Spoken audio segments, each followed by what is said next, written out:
প্রিয় ছাত্রছাত্রীবৃন্দ, বিগত দিনে ক্লাস করেছিলাম আমি তোমাদের। তোমরা বুঝতেই পারছো দীর্ঘ সময় ধরে আমাদের বিদ্যালয় বন্ধ রয়েছে, তবে আশার আলো একটু করে জাগছি। সম্ভবত সরকারি মতে জুন মাসের শেষে বা জুলাই মাসের গোড়াতে হয়তো স্কুল খোলার অনুমতি পাওয়া যেতে পারে। তবে একটু আগে আমি ব্রেকিং নিউজে দেখলাম 28শে জুন বিশ্বভারতী বিশ্ববিদ্যালয় খুলে যাচ্ছে। 28 তারিখ থেকে জুলাই মাসের 1 তারিখের মধ্যে সমস্ত পড়ুয়াকে ইউনিভার্সিটিতে রাখা হয়েছে। সামাজিক দূরত্ব বজায় রেখে ক্লাস করা হবে কথা বলা হয়েছে। তো দেখা যাক, আমরা তাকিয়ে রয়েছি সরকারি নির্দেশের দিকে, বা সরকারি নির্দেশকে মান্যতা দিয়ে শ্রদ্ধা জানিয়ে আমরা আর কতটুকু কি করতে পারি, তার আগে খুলতে পারি কিনা তোমাদের জন্য, তোমাদের কথা ভেবেই আমরা চেষ্টা করব। 6 তারিখে বলা হয়েছে, 8 তারিখে এ মাসে সমস্ত সরকারি অফিসে 100% উপস্থিতি থাকবে। তারপরে বুঝিয়ে একটা মোড় নিতে পারে বিদ্যালয়গুলি। দেখা যাক, সে পর্যন্ত আমরা একটু অপেক্ষা করি। যাই হোক, আমরা ফিরে যাচ্ছি তোমাদের যেখানে আমরা করেছিলাম বিগত দিনে ক্লাসে। অধ্যায় 18 244 পৃষ্ঠায় থ্যালেসের উপপাদ্য এবং তার উপপাদ্যের বিপরীত উপপাদ্যের সাহায্যে বিভিন্ন উপপাদ্যের প্রমাণ, সেই সংক্রান্ত উপপাদ্যের পরে প্রয়োগের পরে এক্সারসাইজ রয়েছে। এক্সারসাইজ আমি করে দেখিয়েছিলাম 5 পর্যন্ত। 6 নম্বরটা তোমাদের করে নিতে বলেছিলাম, তোমরা করে নিও।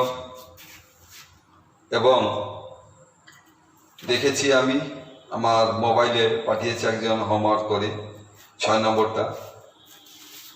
সেটা মাঝে মধ্যেই সেই হৃদয় এবং সম্ভবত হৃদয় বেশিরভাগ পাঠাচ্ছে, তার এগুলা দেখছি। দেখলাম ঠিকই রয়েছে প্রমাণটা 6 নম্বরে।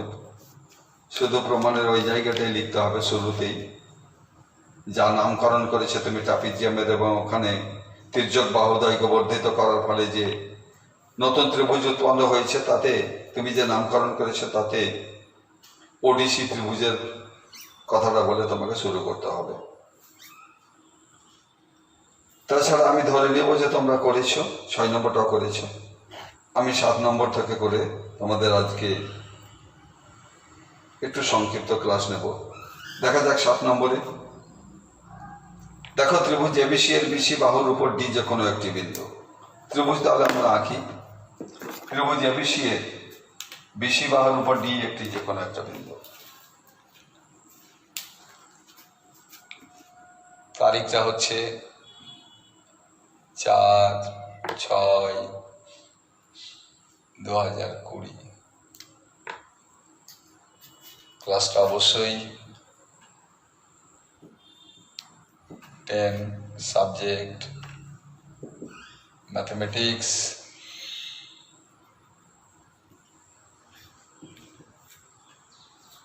Part geometry.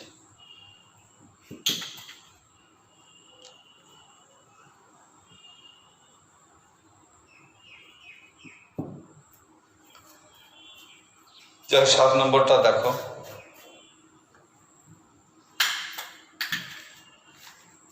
ত্রিভুজ এবিসি এর বিসি বাহুর, ধরে নিচ্ছি এবিসি একটি ত্রিভুজ। এবিসি ত্রিভুজের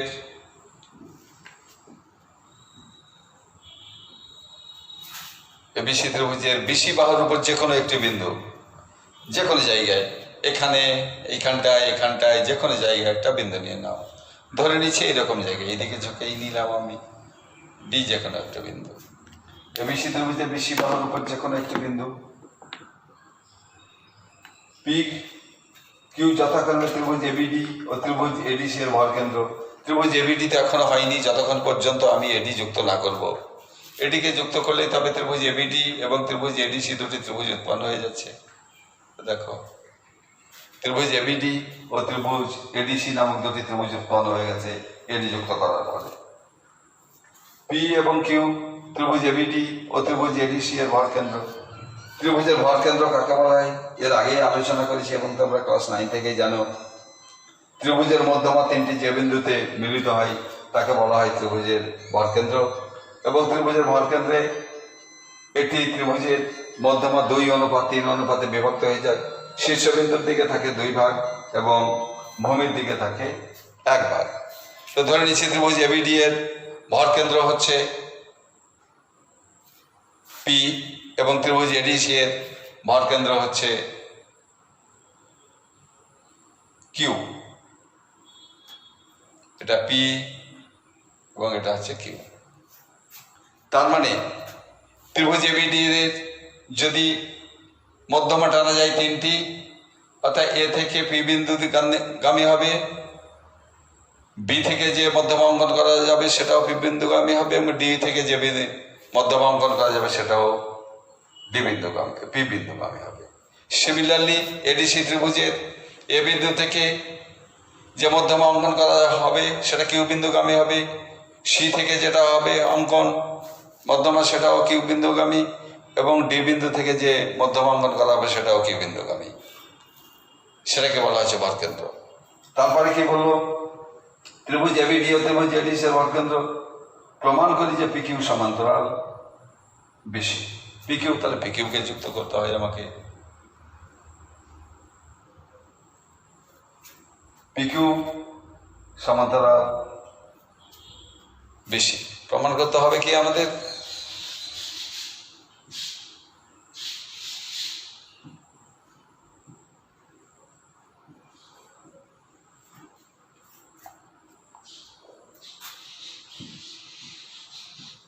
পিকিউ সমান্তরাল বেশি।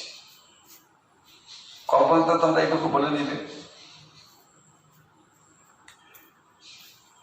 কি বলবে তোমরা?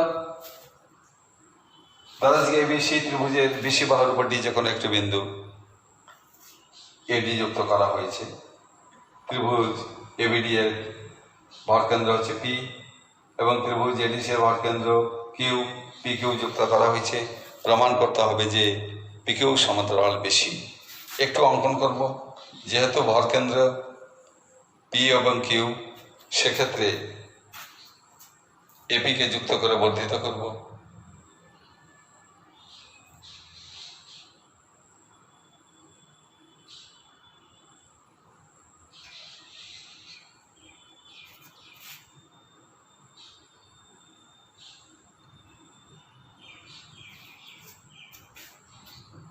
এপিকে যুক্ত করে বর্ধিত করা হলে সেটা বিডিকে হয়তো দেখা যাচ্ছে এম বিন্দুতে, এবং একুকে যুক্ত করে বর্ধিত করলে তার ডিসিকে এন বিন্দুতে ছেদ করেছে, এটা ধরে নিব।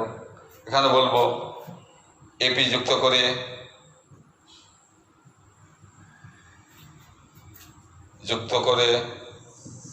বর্ধিত করাই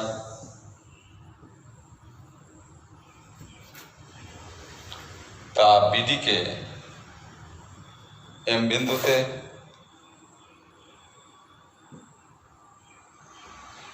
এবং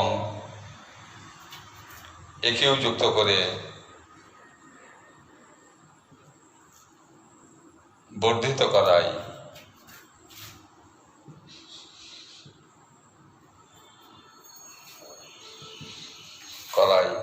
তা ডিসিকে এন বিন্দুতে ছেদ করেছে।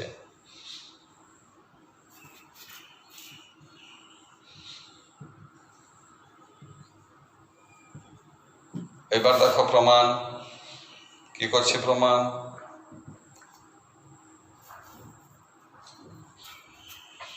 এখানে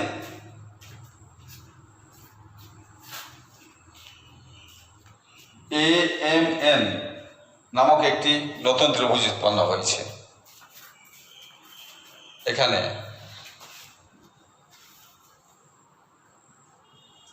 ত্রিভুজ এ এম এন এর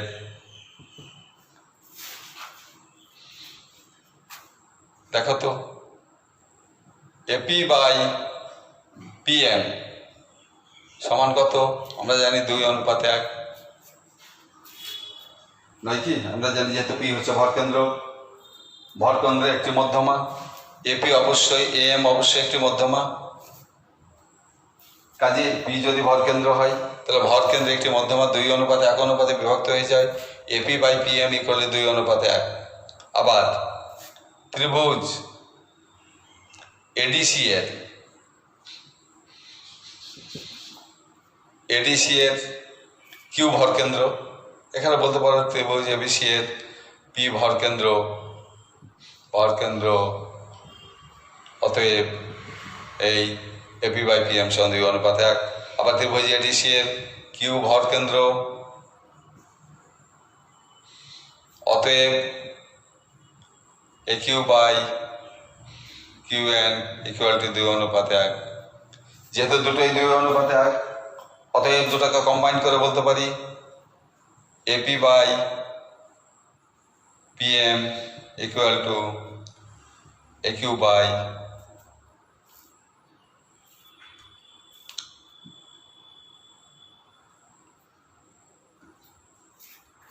একটু ভুল হলো, ত্রিভুজ এম এন এর তো ভরকেন্দ্র পি নয়, ত্রিভুজ এবিডি এর ভরকেন্দ্র হচ্ছে পি।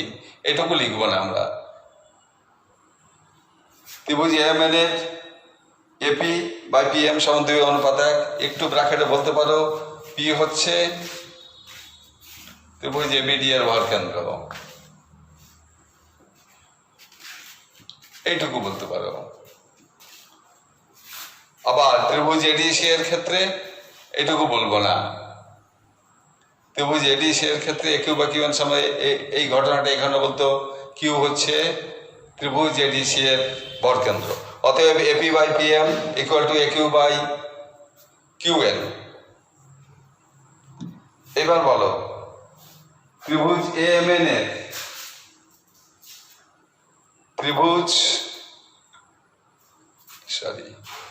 বলবো না, ত্রিভুজ এম এন এর এটাই বলবো, ত্রিভুজ এম এন এর আচ্ছা, অতএব এপি বাই পিএম সমান A Q by Q N. অতএব থ্যালেসের যে সরলরেখাকোণে ত্রিভুজের দুটি বাহুকে সমানুপাতে বিভক্ত করে তার তৃতীয় বাহু সমান্তরাল হয়ে যাবে, সেটা থ্যালেসের উপপাদ্যের বিপরীত উপপাদ্য।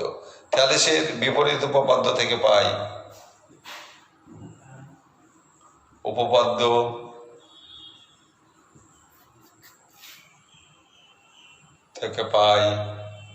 দেখো ত্রিভুজ এম এন এর, দেখে নাও ত্রিভুজ এ এম এন এর এপি বাই পিএম সমান এ কিউ বাই কি এন।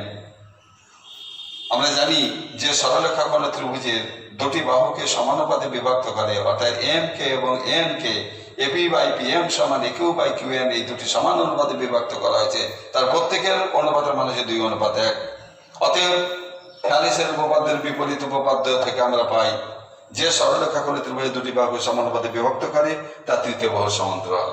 অতএব উপপাদ্য থেকে পাই কি পেয়ে যায় আমরা? পি কিউ সমান্তরাল এম এন, অর্থাৎ যেহেতু এম এন সরলরেখার বিসি বাহুর উপর অবস্থিত, অতএব পি কিউ সমান্তরাল বিসি। এটা প্রমাণ করতে চেয়েছিলাম, প্রমাণিত হয়ে গেল।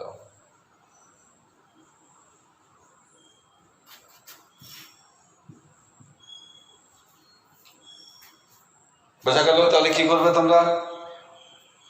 প্রথমে ত্রিভুজ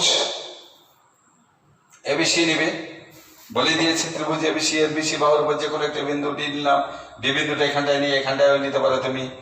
তারপরে বলা হচ্ছে ত্রিভুজ এডিকে যুক্ত করা, যার ফলে হলো ত্রিভুজ এবিডি ও ত্রিভুজ এডিসি উৎপন্ন হয়েছে। ত্রিভুজ এবিডি এর ভরকেন্দ্র হচ্ছে পি, এবং ত্রিভুজ এডিসি এর ভরকেন্দ্র হচ্ছে কিউ, অর্থাৎ এপি কে যুক্ত করে বর্ধিত করলে তার বিডি কে এবিডি ত্রিভুজের বিডি বাহুকে এম বিন্দুতে ছেদ করলে ধরে নিচ্ছি, এবং এ কেউ যুক্ত করে বর্ধিত করলে তার এডিসি ত্রিভুজের ডিসি বাহুকে এন বিন্দুতে ছেদ করলো, পি কিউ যুক্ত করা হলো। এখন প্রমাণ করতে পি কিউ সমান্তরাল হচ্ছে বিসি। এবার দেখা যাক ত্রিভুজ এ এম এন, যেহেতু পি বিন্দুটি হচ্ছে ত্রিভুজ এবিডি এর ভর কেন্দ্র, সেই জন্য এপি বাই পি এম সমান হচ্ছে 2:1।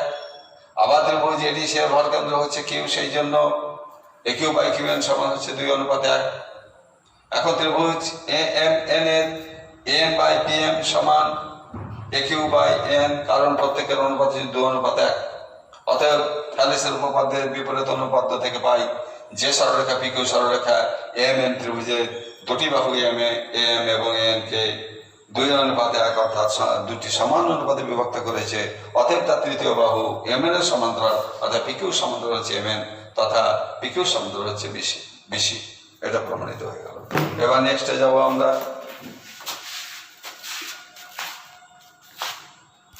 এবার দেখো 8 নম্বর কি বলছে, একই ভূমি কিউ আর এর উপর এবং একই পার্শ্বে দুটি ত্রিভুজ পি কিউ আর এবং ত্রিভুজ এস কিউ আর অঙ্কন করেছি, যাদের ক্ষেত্রফল সমান। এফ ও জি যথাক্রমে ত্রিভুজ দুটি ভরকেন্দ্র হলে প্রমাণ করি যে এফ জি সমান্তরাল কিউ আর। দেখা যাক।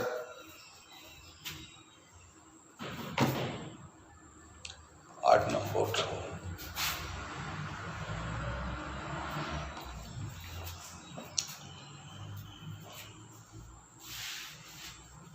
একই ভূমি কিউ আর এর উপর এবং একই পার্শ্বে ত্রিভুজ পি কিউ আর। দেখা যাক ত্রিভুজ পি কিউ আর।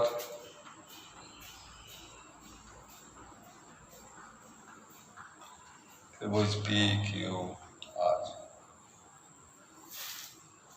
আর কি বললো, কিউ আর এর এক পাশে আছে, একই পাশে কিউ আর এর উপর এবং একই পাশে দুটি ত্রিভুজ পি কিউ আর এবং এস কিউ আর। আরেকটি ত্রিভুজ হবে এস কিউ আর। সে এইভাবে এস কিউ আর হতে পারে অথবা এইভাবে হতে পারে।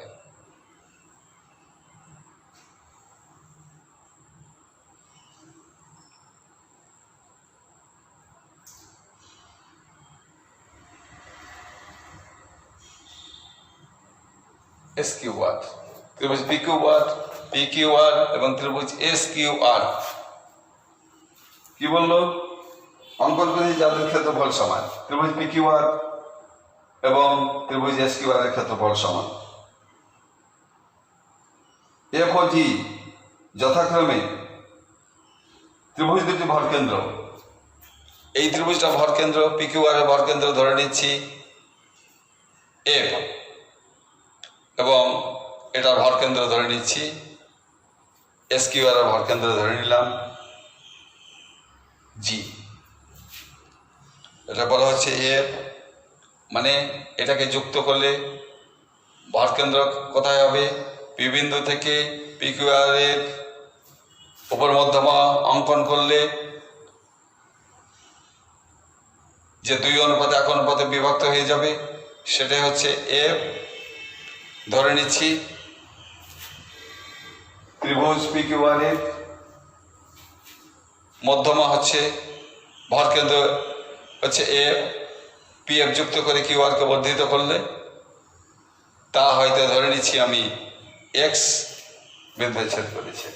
এভাবে বলতে পারি, এটাকে এক্সপ্রেস করতে পারি, অথবা এভাবে এক্সপ্রেস করতে পারি। ধরে নিচ্ছি যে পি কিউ আর এর পি এক্স একটি মধ্যমা এবং পি এক্স এর উপর এফ এমন একটা বিন্দু যেন এফ বিন্দুটা হচ্ছে ত্রিভুজ পি কিউ আর ভরকেন্দ্র। এভাবেও এক্সপ্রেস করতে পারি। অনুরূপে ত্রিভুজ এস কিউ আর অঙ্কন করেছি, যার অর্থাৎ এস কিউকে যদি যুক্ত করি আমি, তাহলে সেটা কোথায় এসে মিলিত হবে দেখো তো। এস কিউ আর এর মধ্যমা হবে এই বিন্দুগামী, যেটা এসে কিউ আর এর মধ্যবিন্দুতে মিলিত হবে, তাহলে এটাও মধ্যবিন্দুতে মিলিত হয়ে যাবে দিয়ে এইভাবে এইভাবে এইভাবে। কেন মিলিত হবে? পি কিউ আর এর পি এক্স যদি মধ্যমা হয়ে যায় তাহলে এক্স হবে কিউ আর এর মধ্যবিন্দু, আবার এস কিউ আর এর যদি আমরা এস এক্স একটা মধ্যমা হয়ে যায়, কেন মধ্যমা হবে? যেহেতু বলে দিয়েছে জি হচ্ছে ভর কেন্দ্র, তাহলে এই ক্ষেত্রে জি হয়ে যাবে এটা, জি হয়ে যাবে এটা জি, কাজেই সেটা অবশ্যই এক্স বিন্দুতে মিলিত হয়ে যাবে। প্রমাণ করি যে এফ জি সমান্তরাল Q R, F G F R জি কে যুক্ত করবো আমরা, তাহলে এফ জি সমান্তরাল কিউ আর প্রমাণ করতে হবে। তাহলে এগুলো কল্পনাতে বলে দিবে, তোমরা কি বলবে? ধরা যাক ত্রিভুজ পি কিউ আর এবং ত্রিভুজ এস কিউ আর একই ভূমি কিউ আর এর উপর অবস্থিত এবং একই ভূমি কিউ আর এর একই পাশে অবস্থিত, এবং পি কিউ আর এবং এস কিউ আর এর ক্ষেত্রফল সমান, অর্থাৎ দুটি সমান ক্ষেত্রফল বিশিষ্ট ত্রিভুজের ভূমি যদি একই হয় এবং তারা যদি ভূমির একই পাশে অবস্থিত হয়ে যায়, তাহলে আমরা জানি ক্লাস 9 থেকে তারা একই সমান্তরাল যুগের মধ্যে অবস্থিত হয়ে যায়। যা কল্পনা বলবে, ধরি ত্রিভুজ পি কিউ আর এবং ত্রিভুজ এস কিউ আর এর ক্ষেত্রফল সমান এবং তারা একই ভূমি কিউ আর এর উপর অবস্থিত এবং একই ভূমি কিউ আর এর একই পাশে অবস্থিত। আবার ত্রিভুজ পি কিউ আর এর ভর কেন্দ্র হচ্ছে এফ, অর্থাৎ পি এফ যুক্ত করে বর্ধিত করলে তা কিউ আর এর মধ্যবিন্দুতে এক্স বিন্দুতে ছেদ করবে। আবার ত্রিভুজ এস কিউ আর এর ভর কেন্দ্র হচ্ছে জি, অর্থাৎ এস জি যুক্ত করে বর্ধিত করলে তা কিউ আর মধ্যবিন্দু এক্স বিন্দুতে মিলিত হবে। এফ জি যুক্ত করা হয়েছে, প্রমাণ করতে হবে যে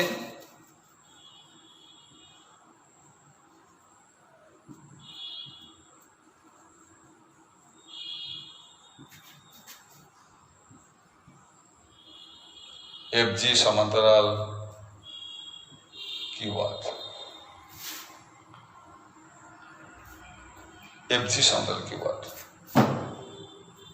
একটু অঙ্কন করব।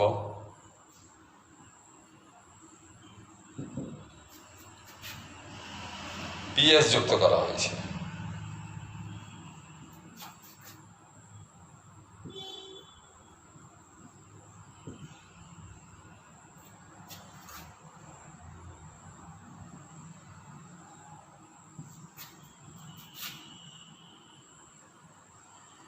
তাহলে কমপ্লিট চিত্রটা এইভাবে দাঁড়াবে। প্রমাণ,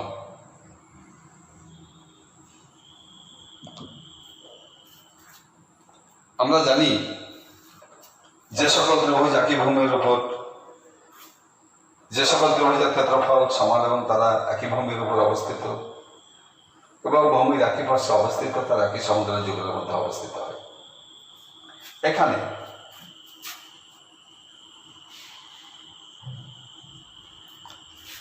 ত্রিভুজ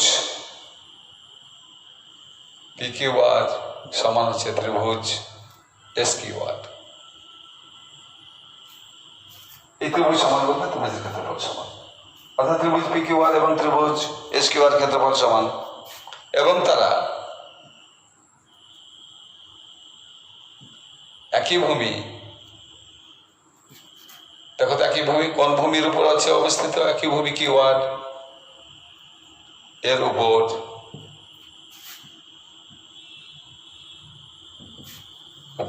এবং কিউ আর এর একই পাশে অবস্থিত, কিউ আর এর উপর এবং কিউ আর এর একই পাশে অবস্থিত।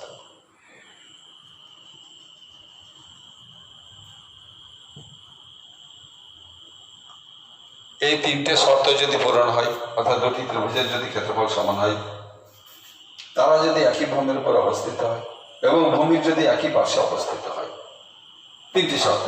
দুটো ত্রিভুজের ক্ষেত্রফল সমান হতে হবে, তাদেরকে একই ভূমির উপর অবস্থিত হতে হবে এবং ভূমির একই পাশে অবস্থিত হতে হবে। এই তিনটি শর্ত যদি একই সঙ্গে পূরণ হয়, তাহলে আমরা বলে দিতে পারবো যে তারা আছে একই সমুদ্র যুগের মধ্যে অবস্থিত, যেটা তোমরা ক্লাস 9-এ পড়েছ। অতএব তারা একই সমান্তরাল যুগের মধ্যে অবস্থিত।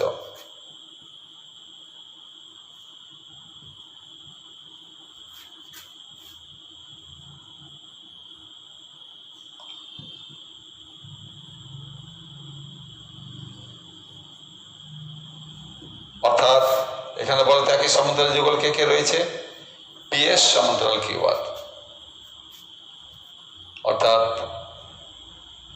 পিএস সমান্তরাল কিউ আর।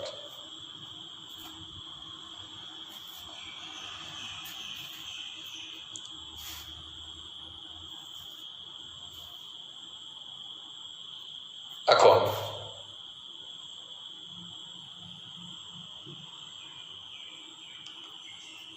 ত্রিভুজ PXS এর ত্রিভুজ PXS এর ভরকেন্দ্র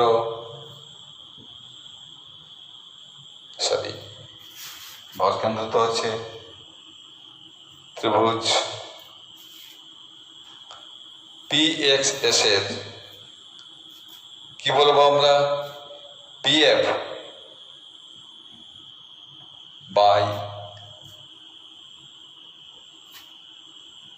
বাই FX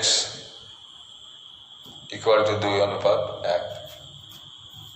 কারণটা কি হচ্ছে, যেহেতু F ত্রিভুজ PQR এর ভরকেন্দ্র।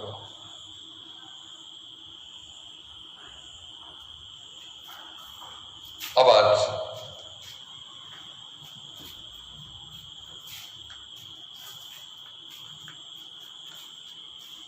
SG XG by GX equal to 2:1। একই কথা, যেহেতু G হচ্ছে ত্রিভুজ SQR এর ভরকেন্দ্র, এই দুটোকে কম্বাইন করে বলতে পারি আমরা, অতএব PF by FX equal to কি হয়ে যাবে, SG বাই GX। আমরা দেখাতে এটা ত্রিভুজ PXS এর PF বাই FX সমান হচ্ছে SG বাই XG। যদি এটাকে আমরা উল্টে নিই তাহলে কি পেয়ে যাব আমরা, এটাকে উল্টে নিলেও হবে, না নিলেও হবে। যদি আমরা ব্যস্ত করে নিই তাহলে FX বাই PF বা FP, FX by FP equal to XG, FX না বলে XX, এটা করলে ভালো হয়ে যাবে, না করলেও হবে। XF by FP equal to, এই দিক থেকে শীর্ষবিন্দুটা হয়ে যাচ্ছে ত্রিভুজ PXS এর, সেই জন্য XG বাই GS। তাহলে এবার দেখা তো থ্যালেসের উপপাদ্যের বিপরীত, অতএব থ্যালেসের নিচে জায়গা নাই, সেই জন্য আমি এখান থেকে লিখছি, অতএব থ্যালেসের বিপরীত লিখে দিবে তোমরা, থ্যালেসের বিপরীত উপপাদ্য থেকে পাই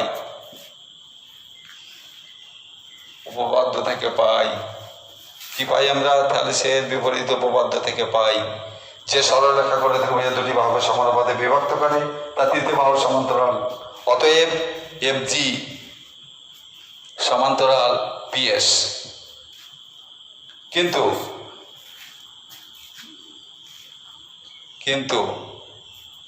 দেওয়া আছে বা পেয়েছি আমরা, কিন্তু আমরা পূর্বেই পেয়েছি PS সমান্তরাল কি পেয়েছি, PS সমান্তরাল QR, PS FG সমান্তরাল PS, কিন্তু আগে থেকে আমরা জানি PS, আগেই প্রমাণ করে দিয়েছি PS সমান্তরাল QR। এই যে এখানটায় দেখে নাও, আগে লিখেছি যেহেতু দুটি ত্রিভুজের ক্ষেত্রফল সমান, তারা একই ভূমির উপর অবস্থিত এবং ভূমির একই পার্শ্বে অবস্থিত, অতএব তারা একই সমান্তরাল যুগের মধ্যে অবস্থিত, অতএব PS সমান্তরাল QR আগেই প্রমাণ করে দিয়েছি। আর এক্ষণে পেয়ে গেলাম FG সমান্তরাল PS, কিন্তু আগে থেকে জানি PS সমান্তরাল QR, অতএব দুটোকে কম্বাইন করে বলতে পারি আমরা FG সমান্তরাল QR। এটা প্রমাণ করতে বলেছিল, FG সমান্তরাল QR প্রমাণিত হয়ে গেল।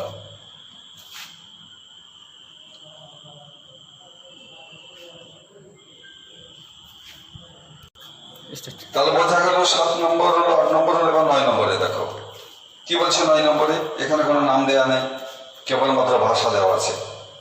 7 নম্বর 8 নম্বরে ত্রিভুজের নাম দেওয়া আছে, ভরকেন্দ্রের নাম দেওয়া আছে, ভূমির নাম দেওয়া আছে, কিন্তু 9 নম্বরে সে ধরনের কোনো কিছু নাই, যেমনটা 3 নম্বরে দেওয়া ছিল না, যেমনটা 6 নম্বরে দেওয়া ছিল না, তেমনটাই 9 নম্বরে কোনো নাম দেওয়া নেই।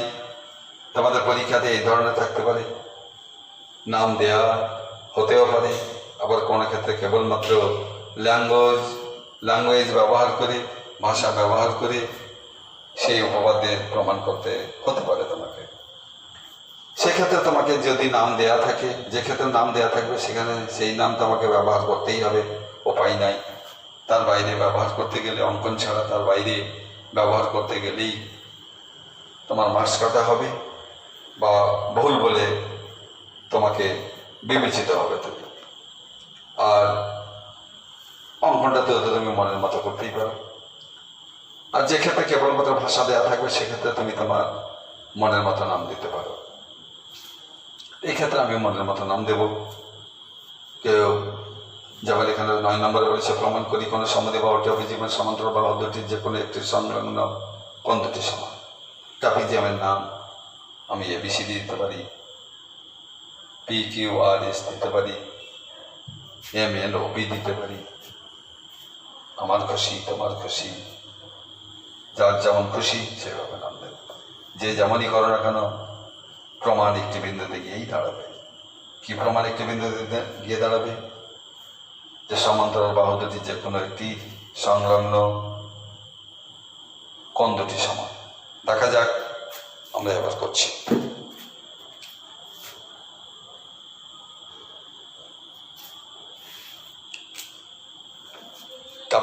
ট্রাপিজিয়াম মানেই তো জানি আমরা এক জোড়া বিপরীত বাহু সমান্তরাল হবে, অপর জোড়া তির্যক বাহু তির্যক হবে, অর্থাৎ তারা সমান্তরাল হবে না, তবে তারা কখনো কখনো সমান হতে পারে। তির্যক বাহু দুটি কখনো কখনো সমান হতে পারে, আবার অসমান হতে পারে। তির্যক বাহু দুটি যদি সমান হয়ে যায় তাহলে তখন সেই ট্রাপিজিয়ামকে বলবো আমরা সমদ্বিবাহু ট্রাপিজিয়াম। আদারওয়াইজ তাকে আমরা এমনি ট্রাপিজিয়াম বলে আমরা ব্যাখ্যা দেব। তো দেখি, কোনো সমদ্বিবাহু ট্রাপিজিয়াম বলেছে তার মানে তির্যক বাহু দুটি সমান হবে। ধরে নিচ্ছি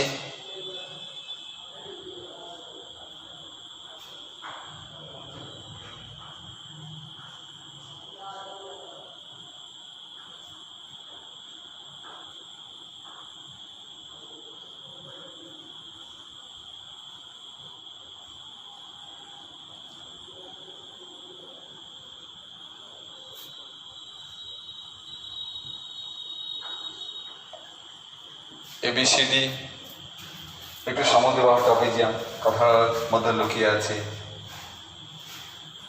এখানে দেখতেই পাচ্ছ তোমরা, এবি আমরা ধরে নিচ্ছি এবি সমান্তরাল BC, তাহলে অবশ্যই তির্যক বাহু হয়ে যাবে AD আর BC। এবং যেহেতু সমদ্বিবাহু ট্রাপিজিয়াম বলছে সেই জন্য AD আর BC সমান হবে। এখানে কি বলবো, ধরি ABCD একটি সমদ্বিবাহু ট্রাপিজিয়াম। ধরি ABCD একটি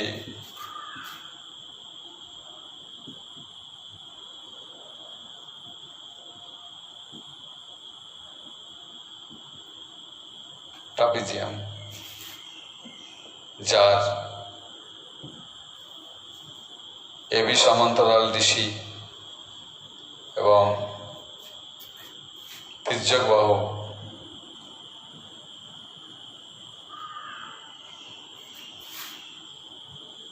AD সমান BC,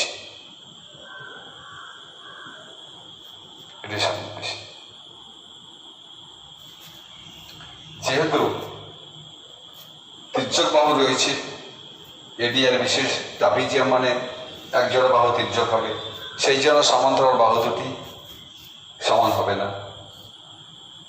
হয় এবি আর ডিসির মধ্যে এবি বড় হবে ডিসি ছোট হবে, অথবা ডিসি বড় হবে এবি ছোট হবে, হতে পারে যে কোনো একটা হতে পারে। আমার আঁকার উপর নির্ভর করছে। এক্ষেত্রে আমি যেভাবে এঁকেছি তাতে DC is less than AB, এবং আরো ধরি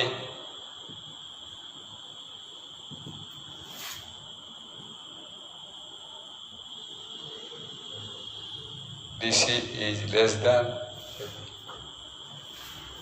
ঠিক আছে। কি প্রমাণ করতে হবে?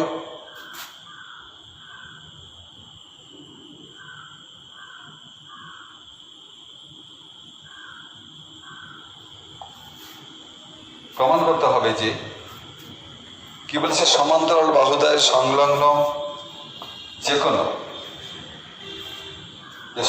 বাহুদ্বয়টির যে কোনো একটি হয় এবি, সমান্তরাল বাহু বলতে এখানে এবি আর ডিসি রয়েছে, হয় এবি সংলগ্ন কোণ দুটি সমান। এবি সংলগ্ন কোণ বলতে হচ্ছে এই কোণ এবং এই কোণ রয়েছে, অর্থাৎ ডিএবি কোণ বা বিএডি কোণ সমান এবিসি কোণ, এবিসি কোণ সমান বিএডি কোণ। অথবা যদি এই বাহুর সংলগ্ন কোণ ধরি তাহলে এডি সি কোণ সমান বিসিডি কোণ। হয় ওটা প্রমাণ করতে হবে, না এটা প্রমাণ করতে হবে। যে কোনো একটি সমান্তরাল বাহুদ্বয়ের যে কোনো একটি সংলগ্ন কোণ দুটি পরস্পর সমান। প্রমাণ করতে হবে কোণ এবিসি কোণ সমান কোণ বিএডি কোণ,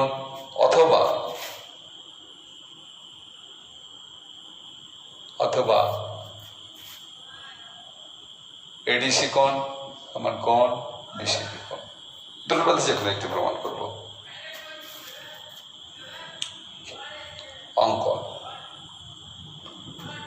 অঙ্কন করছি কি, যেহেতু DC is less than AB, সেই জন্য এডি এবং বিসিকে বর্ধিত করলে তারা অবশ্যই একটি বিন্দুতে মিলিত হবে।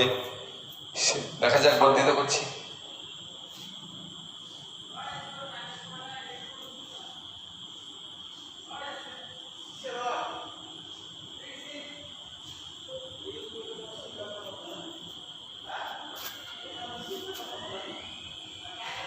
যেহেতু DC is less than AB, তাই এডি ও বিসিকে বর্ধিত করলে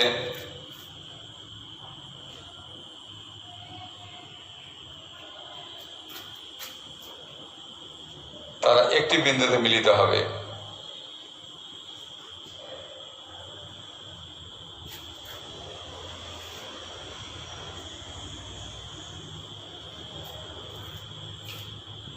ধরি সেই বিন্দু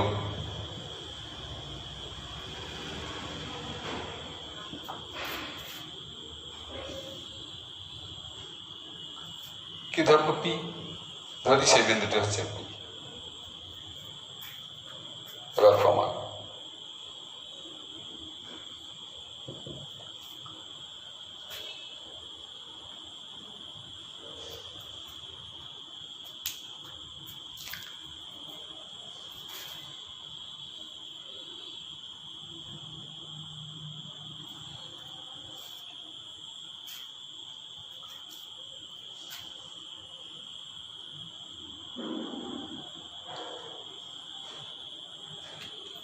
দেখা যাক, এখানে ত্রিভুজ পিএবি এর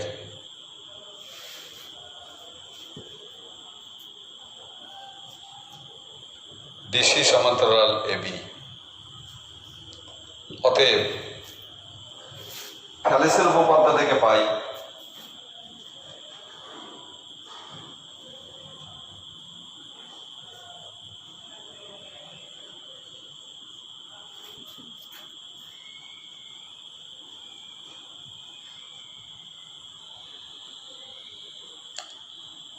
থ্যালেস কি বলছে, কোন কোন ত্রিভুজের কোনো একটি বাহুর সমান্তরাল সরলরেখা অপর দুটি বাহুকে সমানুপাতে বিভক্ত করে।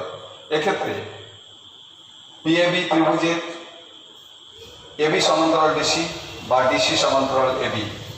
কেন? যেহেতু এবিসিডি একটি ট্রাপিজিয়াম ধরে নিয়েছি, এবিসিডি একটি ট্রাপিজিয়াম যার এবি সমান্তরাল ডিসি, এটা কল্পনাতে বলে দিয়েছি।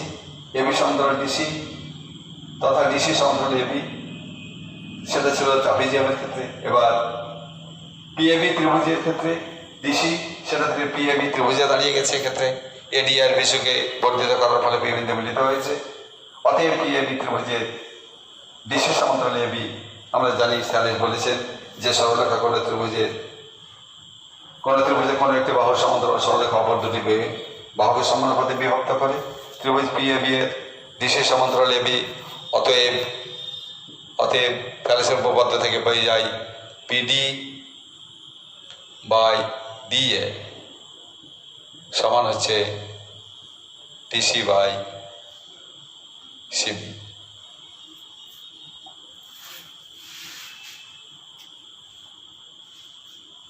স্যালিসের উপপাদ্য থেকে পেয়ে যাই যেহেতু পিএবি ত্রিভুজের এবি এর সমান্তরাল সরলরেখা ডিসি, অতএব তা অপর দুটি বাহুকে সমানুপাতে বিভক্ত করে। PD by DA equal to PC by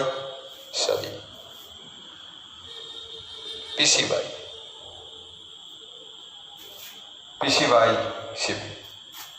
এবার দেখাতে এটাকে একটু কাজ করব, সেটা আমি করতে পারি উভয় পক্ষে এক যোগ করতে পারি, অথবা উভয় পক্ষে বা সংযোজন প্রক্রিয়া করতে পারি। আমি কি দেখে নাও তো, PD plus DA by DA, তোমরা করেছো বীজগণিতে অনুপাত সমানুপাতে সংযোজন প্রক্রিয়া, যোগ প্রক্রিয়া, ভাগ প্রক্রিয়া, যোগ ভাগ প্রক্রিয়া, একান্তর প্রক্রিয়া, বাস্তব প্রক্রিয়া, এই প্রক্রিয়াগুলো করেছে। তার মধ্যে একটা যোগ প্রক্রিয়া, এটা হচ্ছে যোগ প্রক্রিয়া কাকে বলে?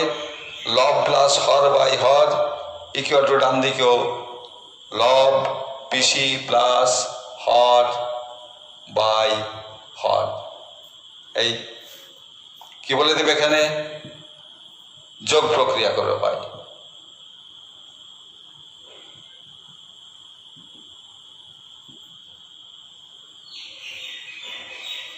এবার দেখে নাও তো কি হচ্ছে, PD plus DA equal to হয়ে যাবে PA by DA equal to PC plus CB যোগ করে কি পেয়ে যাবো আমরা? PB by CB. কিন্তু ডিএ এবং সিবি কিন্তু সমান। ডিএ এবং সিবি সমান কোথায় পেয়েছি? ডিএ মানে এডি এবং বিসি সমান, সেটা সবটাই বলে দেওয়া আছে, স্বীকার করে নেওয়া আছে। যেহেতু এবিসিডি একটি সমদ্বিবাহু ত্রিভুজ ট্রাপিজিয়াম, অতএব নিচে হয়ে যাচ্ছে তোমাদের। এখান থেকে আমি এইদিকে চলে আসছি, দেখে নাও। আর নিচে আর কি সমান সমান জিনিস ভাগ করে দিলাম, দিয়ে কি দাঁড়ালো আমার? পিএ ইকুয়াল টু পিবি বলে দিবে, যেহেতু স্বীকার অনুযায়ী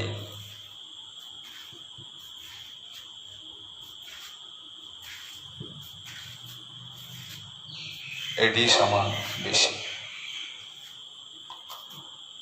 এবার দেখো পিএ সমান পিবি,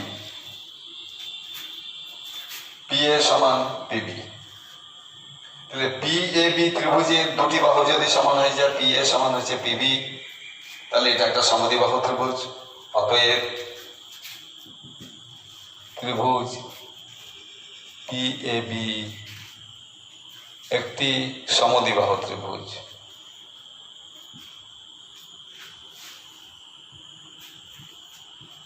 অতএব সমদ্বিবাহু ত্রিভুজের ভূমি সংলগ্ন কোণ দুটি পরস্পর সমান হয়ে যায়।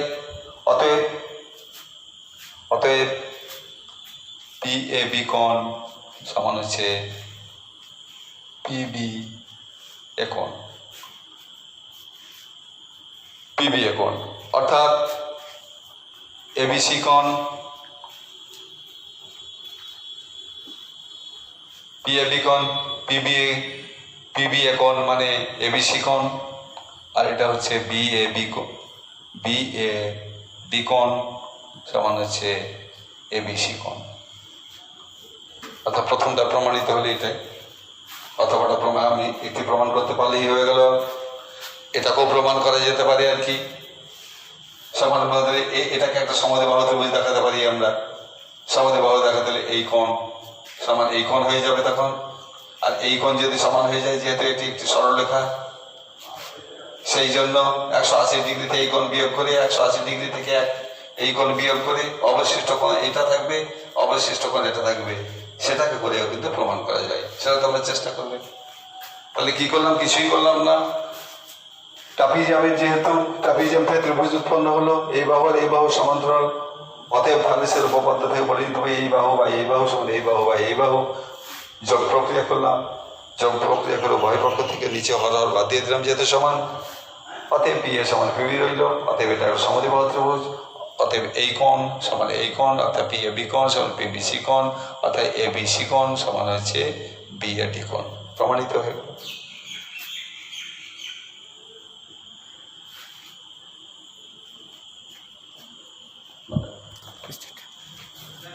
এবার দেখো বড় প্রশ্নগুলোর মধ্যে কেবলমাত্র আর একটি বাকি রয়েছে, সেটা হচ্ছে 10 নম্বর। কি বলছে? ত্রিভুজ এবিসি এবং ত্রিভুজ ডিবিসি একই ভূমি বিসি এর উপর, ঠিক যেমন 8 নম্বরটা হয়েছিল, তবে ত্রিভুজ 8 নম্বর বলেছিল ত্রিভুজ পিকিউ আর ত্রিভুজ এস কিউ আর এর ক্ষেত্রফল সমান, এক্ষেত্রে কিন্তু ক্ষেত্রফল সমান বলেনি। ওখানে বলেছিল একই ভূমি কিউ আর এর উপর, আর এক্ষেত্রে বলছে একই ভূমি বিসি এর একই পার্শ্বে অবস্থিত। বিসি এর উপর যে কোনো একটি বিন্দু, ই বিন্দু দিয়ে বিসি এর উপর যে কোনো, অর্থাৎ ভূমির উপরে ত্রিভুজ এইভাবে অঙ্কন করবে তোমরা। ত্রিভুজ এবিসি, এটুকু আমি কিন্তু করে দিচ্ছি না, তোমাদের কাছ থেকেই করে নেবো, হোমওয়ার্ক দিলাম এটা আজকে, তোমরা করবে। ত্রিভুজ এবিসি অঙ্কন করবে বিসি ভূমি, আবার ত্রিভুজ ডিবিসি অঙ্কন করবে বিসি ভূমি। ত্রিভুজ এবিসি ও ত্রিভুজ ডিবিসি একই ভূমি বিসি এর উপর অবস্থিত হবে এবং বিসি এর একই পার্শ্বে অবস্থিত, একই পার্শ্বে হবে, দুটোই ওই পাশে হবে। ত্রিভুজ এবিসি ত্রিভুজ ডিবিসি বিসি এর একই পার্শ্বে অবস্থিত হয়ে যাবে। এবার বিসি এর উপর যে কোনো একটা বিন্দু, বিসি এর উপর যে কোনো একটা বিন্দু নিয়ে নিবে তোমরা, যে কোনো জায়গায় বিসি এর উপর। এই বিন্দু দিয়ে এবি এবং বিডি, এবি বলতে এভাবে এবি বলা হচ্ছে, এবি এর এই বিন্দু দিয়ে এবি এর এবং বিডি, বিডি কোথায় রয়েছে? এবিডি বিডি এর ই বিন্দু দিয়ে এবি এর সমান্তরাল অঙ্কন করব এবং ই বিন্দু দিয়ে আবার বিডি এর সমান্তরাল সহায়ক অঙ্কন করব। যারা এসি ও ডিসি বাহুকে অবশ্যই একটি বিন্দুতে ছেদ করবে, বলে দিয়েছে কোনো বিন্দুতে ছেদ করবে, তোমরা অঙ্কন করে দেখবে এরপর যে বিন্দুতে ছেদ করে।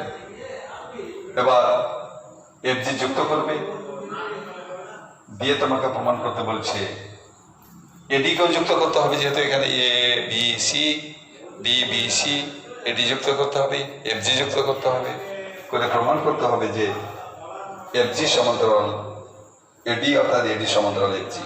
করে দেখবে ঠিক 8 নম্বরের মতো কখনো ত্রিভুজের যে একটা ভরকেন্দ্র আসবে, হয়তো সমান্তরাল একই ভূমির উপর অবস্থিত, ভূমির একই পাশে অবস্থিত, অতএব তারা একই সমান্তরাল যুগলের মধ্যে অবস্থিত, এরকম ভরকেন্দ্র আসবে।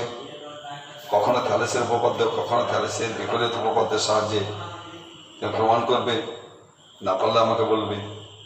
বড় কোশ্চেন সেটা করবে তোমরা 10 নম্বর। তারপরে যেগুলো রয়েছে অবজেক্টিভ টাইপের, দেখো অবজেক্টিভ টাইপের কখনো 3টে ভাগে ভাগ করা হচ্ছে, 4টি ভাগে ভাগ করা হচ্ছে। এমসিকিউ থাকছে, শূন্যস্থান পূরণ থাকছে, সত্য মিথ্যা থাকছে এবং সংক্ষিপ্ত উত্তর থাকবে থাকছে। কি বললাম, এমসিকিউ, মাল্টিপল চয়েস, একটি প্রশ্নের 3টি উত্তর, যে কোনো একটি উত্তর হবে তোমাকে সঠিকভাবে বেছে নিতে হবে। শূন্যস্থান পূরণ করতে হতে পারে। সত্য মিথ্যা রয়েছে, বিবৃতিটি সত্য না মিথ্যা সেটা তোমাকে বলতে হবে। আর কিছু রয়েছে সংক্ষিপ্ত উত্তরধ্বনি। প্রত্যেকটা চ্যাপ্টারে তুমি দেখবে এইভাবে সাজানো হয়েছে। পরীক্ষাতে এমসিকিউ আসতে পারে, সত্য মিথ্যা আসতে পারে, শূন্যস্থান আসতে পারে, সংক্ষিপ্ত উত্তরধ্বনি আসতে পারে।